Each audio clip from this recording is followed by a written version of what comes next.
melayangkan panggilan selama 3 kali berturut-turut. Dan tanggal dikeluarkan sprint di tanggal 2 September 2021 dia tidak pernah datang.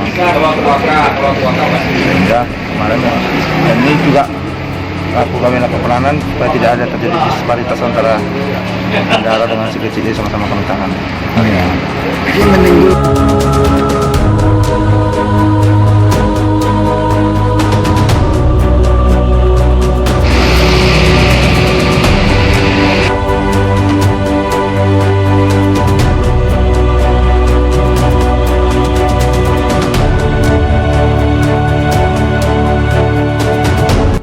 Kami dari Law Office Nasional Seleian, yaitu pengacara daripada Pak Geci dan Bendahara. Dalam hal ini kami tetap berupaya yang terbaik kepada si terdakwa.